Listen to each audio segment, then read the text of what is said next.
Halo, selamat pagi saudara. Anda sedang menyaksikan live breaking news bersama saya Sandi Yuwanita. Pasukan pertahanan Israel yakni IDF dikabarkan telah melancarkan operasinya di bagian selatan kota Khan Yunis pada Rabu 24 Januari 2024 waktu setempat.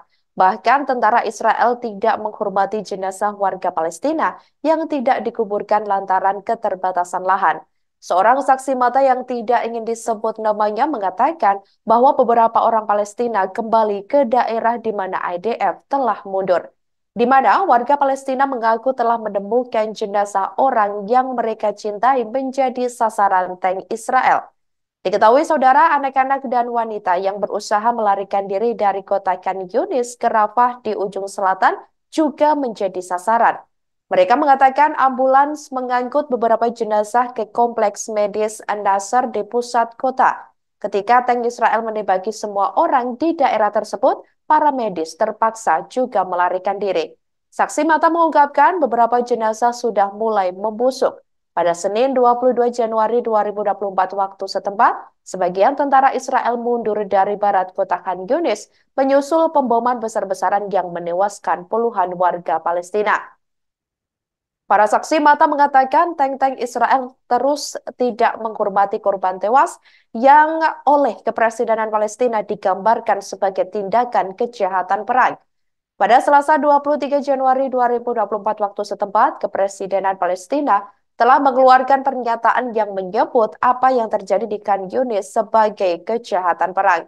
Mereka mendesak intervensi internasional untuk mencegah warga mengungsi ke Rafah.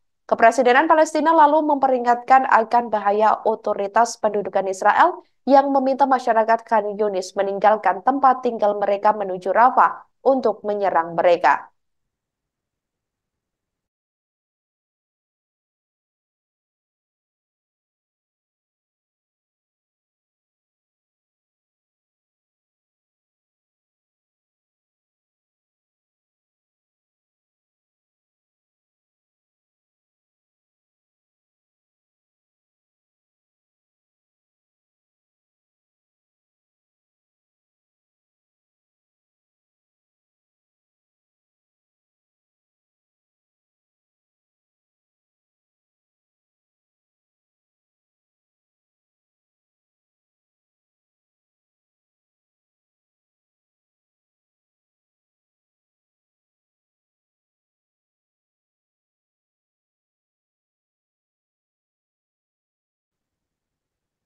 Perdana Menteri atau PM Israel Benjamin Netanyahu baru-baru ini dikabarkan telah melakukan pertemuan dengan keluarga sandera Israel di jalur Gaza.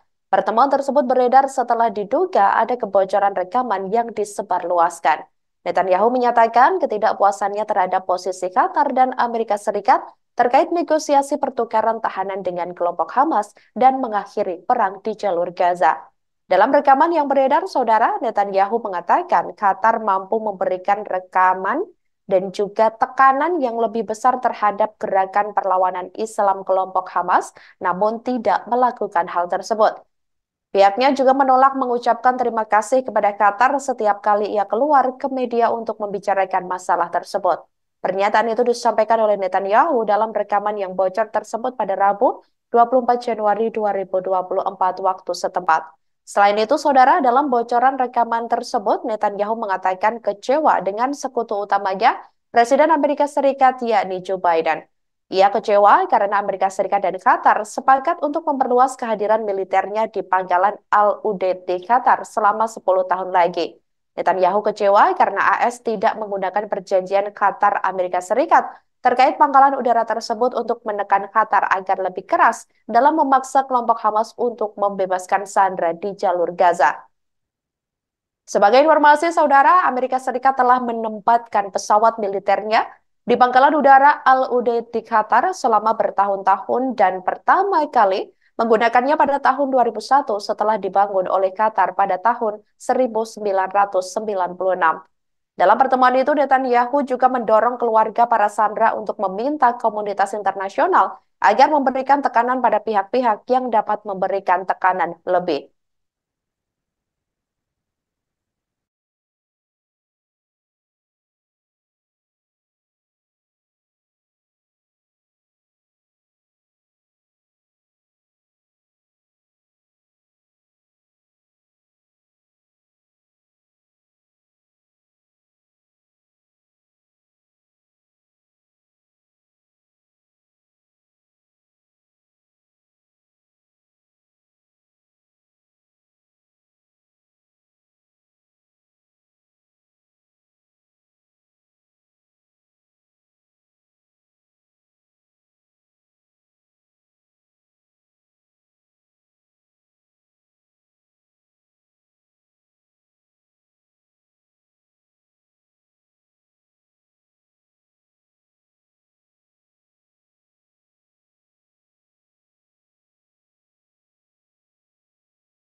Sebuah tim pengacara multinasional pada hari ini Kamis 25 Januari 2024 dilaporkan akan menyiapkan bukti kejahatan genosida yang dilakukan Israel di Gaza.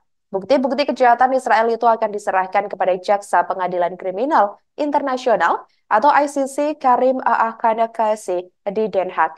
Seperti diketahui, saudara, pertarungan hukum untuk menuntut Israel atas perang yang sedang berlangsung melawan gerakan pembebasan Palestina di jalur Gaza mulai terungkap pada 9 November 2023 lalu. Dipimpin oleh pengacara Perancis Gilles Devers, pasukan hukum yang terdiri dari kelompok hak asasi manusia dan lebih dari 600 pengacara dari seluruh dunia, yakni yang bertujuan untuk membela hak-hak warga sipil Palestina di depan pengadilan. Langkah yudisial tersebut dianggap sebagai pelengkap dari gugatan yang diajukan oleh Afrika Selatan ke Israel atas tuduhan melanggar konvensi genosida tahun 1948 yang disidangkan awal bulan ini di Mahkamah Internasional atau ICJ.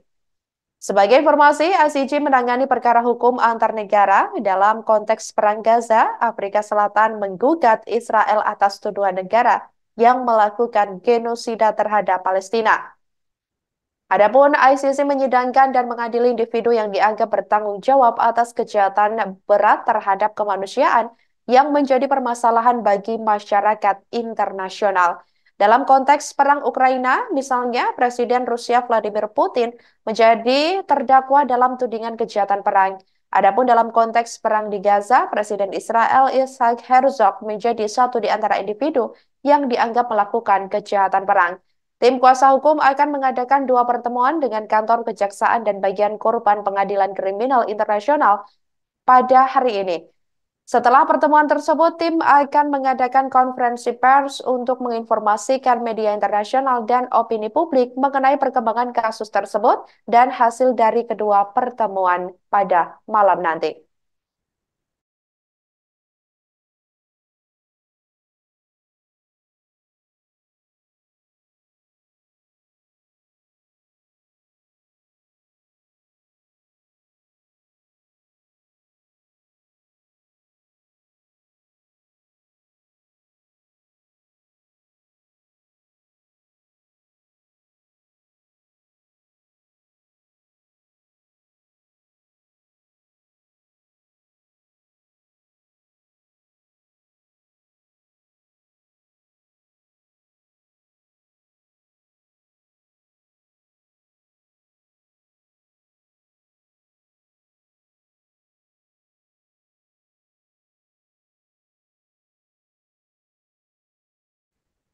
Demikian live breaking news kali ini, saudara. Jangan lupa download aplikasi Tribun X untuk informasi lebih lengkap di www.tribunx.com.